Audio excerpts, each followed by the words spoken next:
I moved to Beijing in 2012 and I lived there for 6 years. And during that time, I came across this really popular street food called Jianbing. It's basically a Chinese crepe with eggs on one side, and on the other side, there's various kinds of different fillings that usually includes a spicy sauce, something really crunchy called bao cui, and then it's folded together into like a pocket and you eat it as you go, okay? So today I'm gonna bring you a version of mine that has a Korean American twist to it, that has spicy gochujang, sauteed kimchi, and Flaming Cheetos.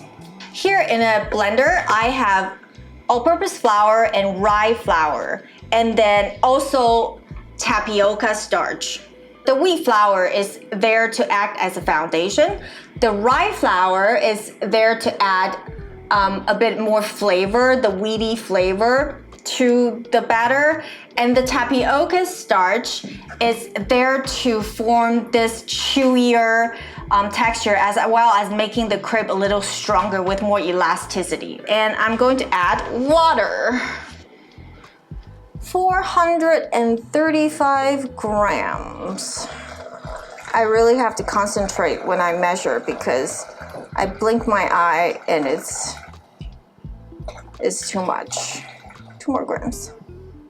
2 more grams. Ah, I knew it. Okay, there. I'm gonna blend this on high speed for like a good 2 minutes. I'm kind of actually kneading the batter a little bit. I actually want that gluten to form and then let the batter rest for at least 1 hour before using. So during this time, what you can do is to make the sauce and the filling. So here I have Greek yogurt, gochujang, Dijon mustard, black pepper, and ground allspice. Very simple. Just mix it all up, okay? Now that I have mixed it together, it's going to look like this really beautiful orange color. I'm going to drop 1 clove of smashed garlic, meaning I'm not gonna chop it or grate it or anything. I'm just gonna smash so that it's all broken up. I remove the peel and then I just drop the garlic inside the sauce and I mix it up. I just want that garlic to perfume the sauce. I don't want to bite into the garlic. I don't want like an extra garlicky flavor because the kimchi that I'm going to use later on already has garlic flavor. So I don't need it to dominate, okay? But I just want to infuse it. So mix all that, let it infuse, okay? And before I use, I'm gonna fish those garlics out. And next, I'm going to make a sauteed kimchi filling with ground pork. Okay, the ground pork is optional.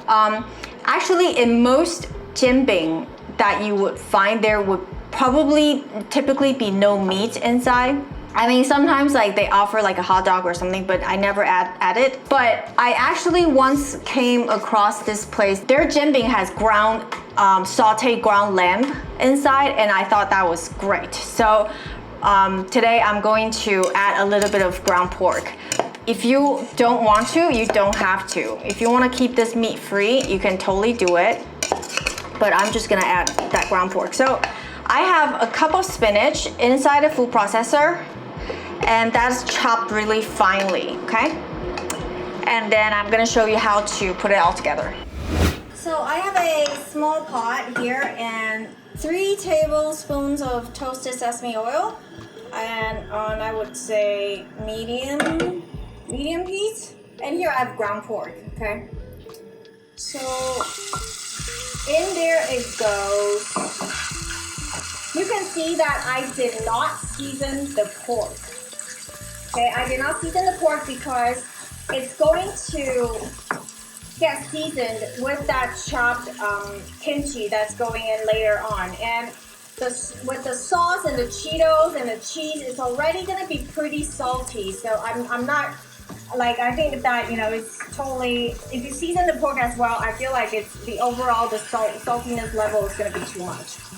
So here I'm just gonna really brown the meat. I think this is what one of the details that people miss out when they cook ground meat. When the recipe says brown the meat, they usually just like, you know, kind of cook it until like, you know, there's like the meat is not pink anymore, such and such. But I really actually do want to brown them. I want to bring out those like caramelized flavors. So if any liquid starts to seep out, don't worry, it will evaporate, okay? So just continue to do that. It's about like maybe 5 minutes in. You can see the pork is very nicely browned and the pork fat is all rendered out. So now I'm gonna add the chopped kimchi.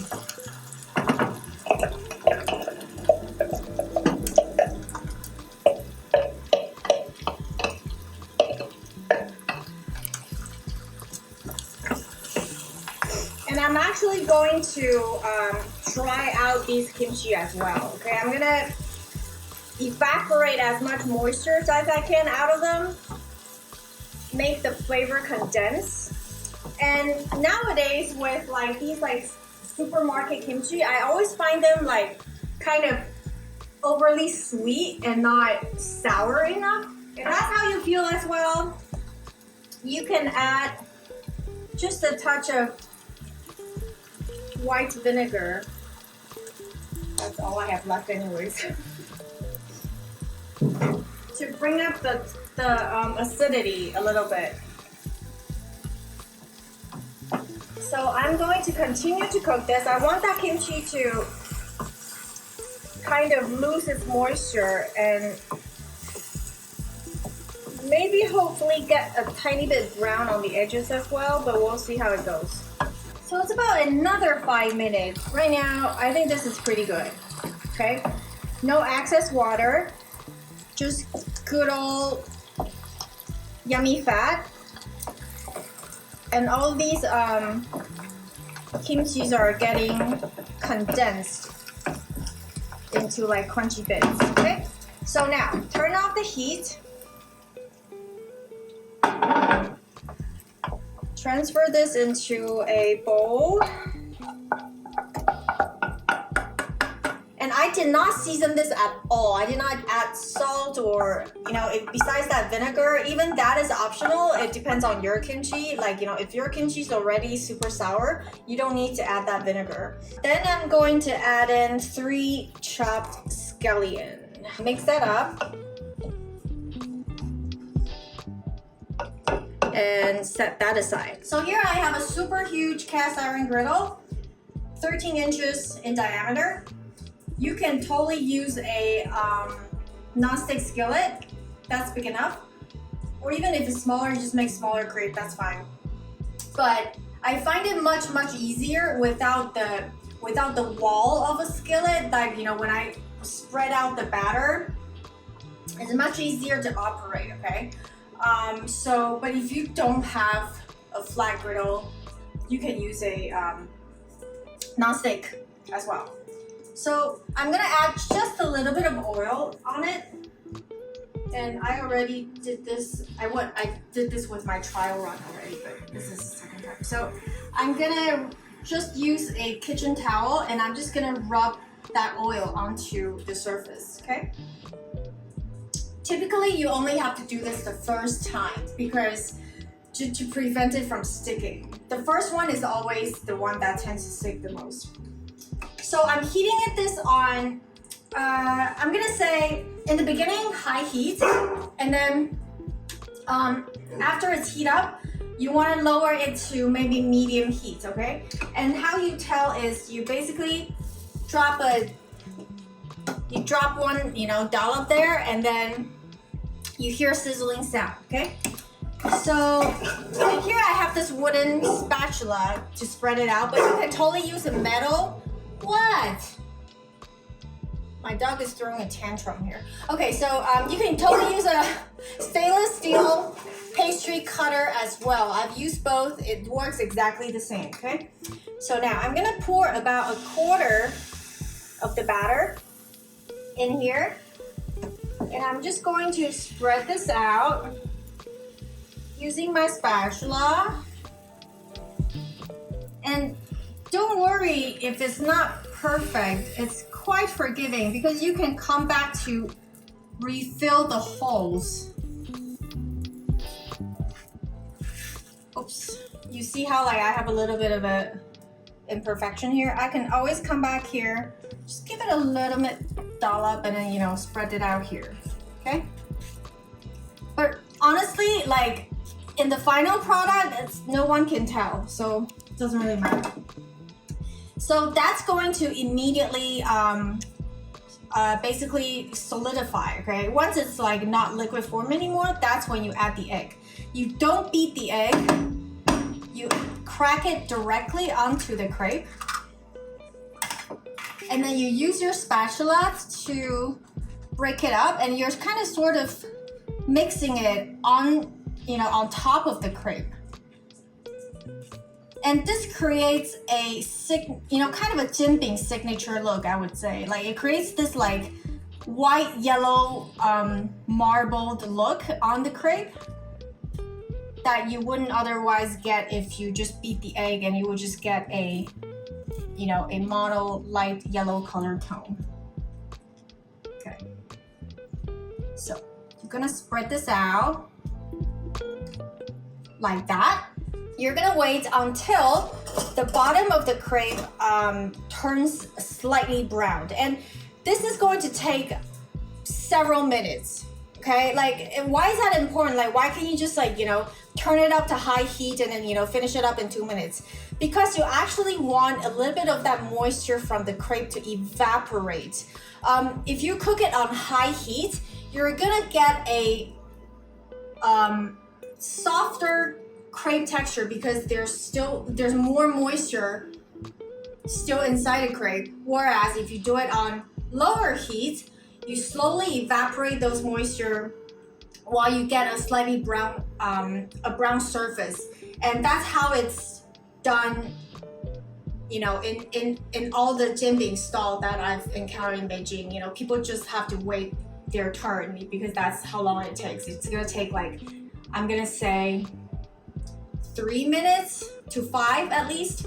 So you're just gonna wait here, and then I'm gonna let it do its thing.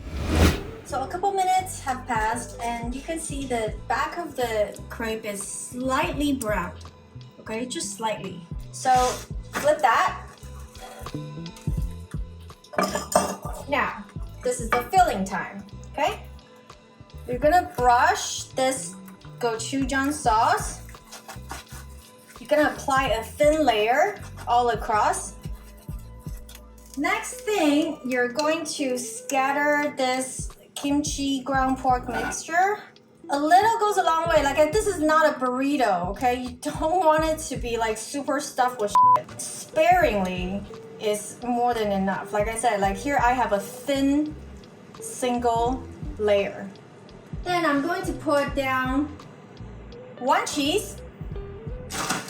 And then, most importantly, I'm going to apply a layer of Flaming Cheetos.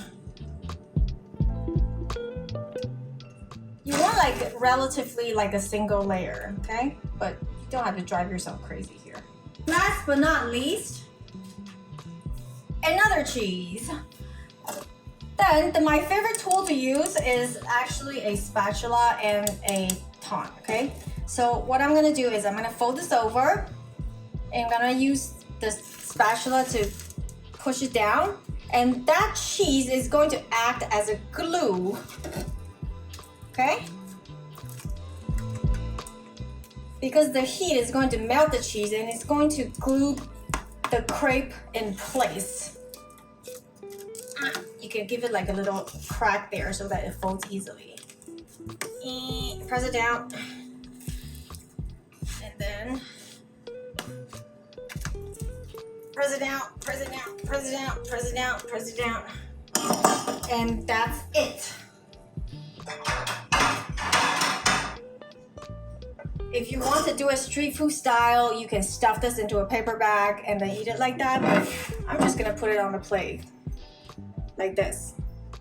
Okay? And there you go. You see, like, without beating the egg beforehand, you get this like marbled egg whites and egg yolk mixture, and it's going to make the crepe super shiny because, you know, eggs. Inside, you can see there's cheese, there's kimchi, there's pork, and then most importantly, there's the Cheetos. And that crunch is, I consider, the most important component in this dish. So hot, so hot.